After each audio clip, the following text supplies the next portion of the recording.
One of the things that I would question is whether this goes completely counter to the Democratic narrative that they had to move to the center for 2026, and whether someone with a socialist label can exist outside of New York City. How will other ethnic groups be energized or not energized by some of his past statements? I mean, he's got all of the excitement that the Democrats have been lacking. He showed up. He knew exactly how to hit all of the social media, and Andrew Cuomo didn't. But what's so shocking about it is now going forward, does this actually even help Eric Adams, as discredited as he is, as an independent in a general election? With all respect, I think that is this kind of fear of a socialist label is 20th century thinking. There are clearly a new generation of Americans who are not afraid of Cold War bunkers, who understand that what he's really talking about is social democracy, as it's called in many other countries, which is basically we can have nice things, and that only rich people shouldn't have nice things.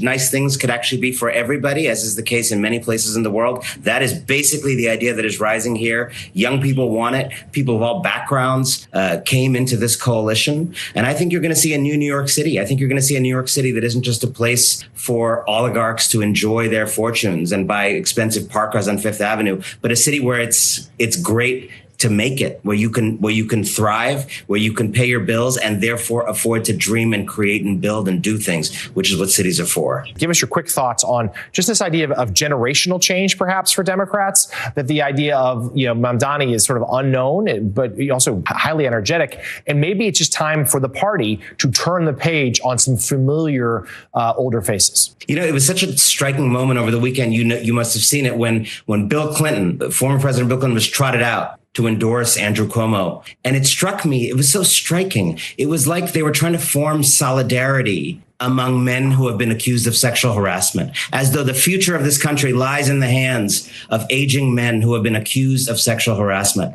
And the Mamdani campaign was built on a different bet, I think, in the home stretch, that people want to be able to afford life so they can do stuff, so they can dream, so they can create families. And this idea of an old guard, so scared of change. I would say to the Bill Clintons of the world or the Andrew Cuomos of the world, you have earned your retirement. Enjoy